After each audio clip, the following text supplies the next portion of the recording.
Paramashivoham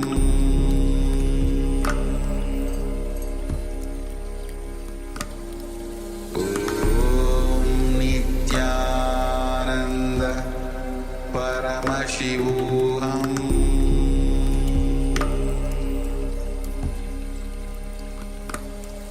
Om Nithyananda Paramashivoham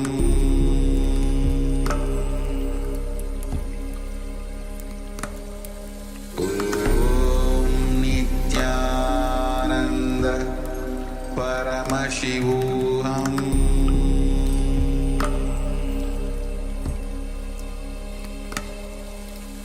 Om Nithyananda Paramashivoham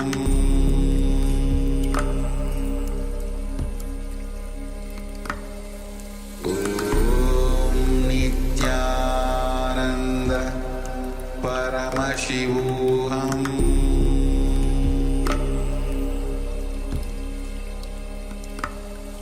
Om Nithyananda Paramashivoham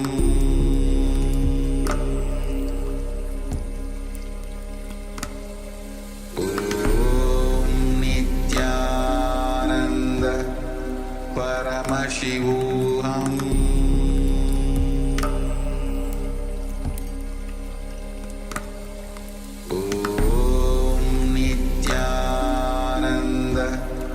Paramashivoham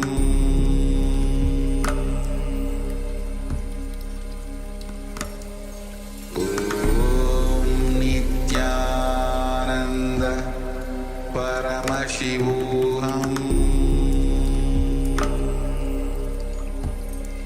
Paramashivoham Om Nithyananda Paramashivoham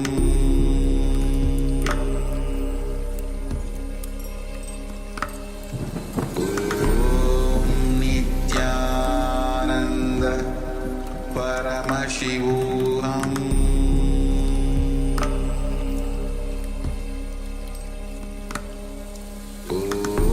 Nithyananda Paramashivoham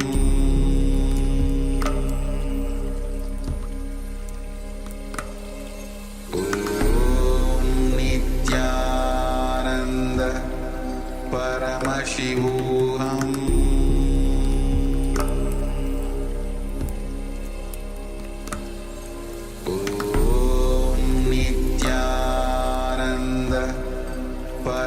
Paramashivoham Om Nithyananda Paramashivoham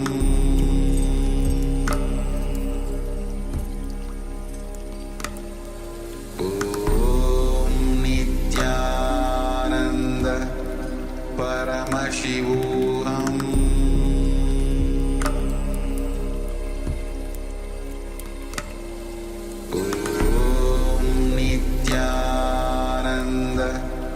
Paramashivoham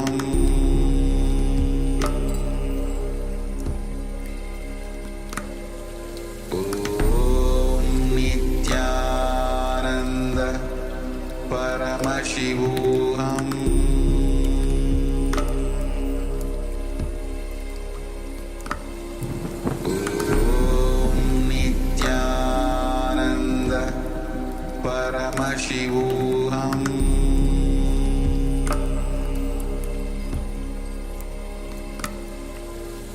Om Nithyananda Paramashivoham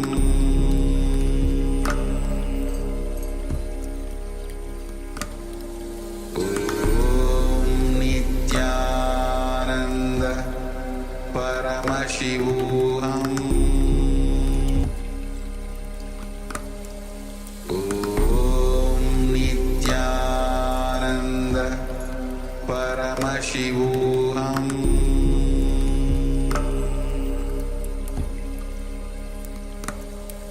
Om